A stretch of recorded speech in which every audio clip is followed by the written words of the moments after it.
प्रश्न तुमचे, उत्तर आमचे. अचूक, निर्भीड आणि सडेतोड. लोकशाहीचा खरा मंत्र म्हणजेच न्यूज लोक.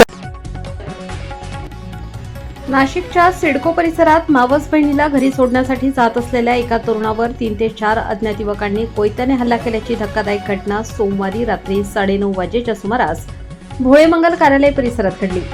या घटनेमुळे परिसरात भीतीचे वातावरण निर्माण झाले आहे. सागर कासार वय 23 वर्ष, राहणार उत्तमनगर, सर्वेश्वर चौक, सिडको, नाशिक असे जखमी तरुणाचे नाव आहे. मिळालेल्या माहितीनुसार सागर हा आपल्या मावस बहिणीला घरी सोडण्यासाठी जात असताना भोळे मंगल कार्यालयाजवळ अचानक 3 ते 4 अज्ञात युवकांनी त्याला अडवले. त्यानंतर आरोपींनी धारधार कोयत्याने त्याच्यावर वार करत गंभीर जखमी केले. हल्ल्यानंतर आरोपी घटनास्थळावरून पसार झाले. जखमी सागर याला नागरिकांच्या मदतीने तातडीने रुग्णालयात दाखल करण्यात आले असून त्याच्यावर उपचार सुरू आहेत. हल्ल्याचे नेमके कारण अद्याप समजू शकले नसून पोलिसांकडून परिसरातील सीसीटीव्ही फुटेज तपासले जात आहेत. या प्रकरणी संबंधित पोलीस ठाण्यात गुन्हा दाखल करण्यात आला असून पोलीस आरोपींचा शोध घेत आहेत. न्यूज लोकतंत्र 18 साठी अमिता गावंडे, नाशिक.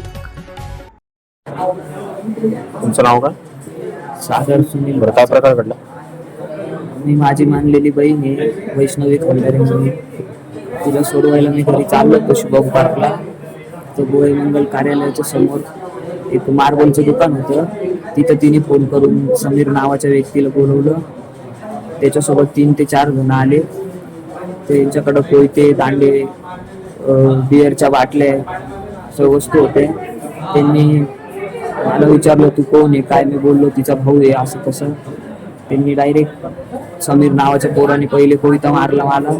तो मानेवर मारायला गेला तर मी हातामध्ये टाकला. माझ्या हातावर कोयता लागला आणि दुसऱ्या हातावर पण कोयता मारला त्यांच्यातल्या एकाने. आणि छातीत वगैरे दांड्या बिंड्याने मारलं, डोक्यात वगैरे, दगडं वगैरे. माझी गाडी फुटली, दगडं टाकली.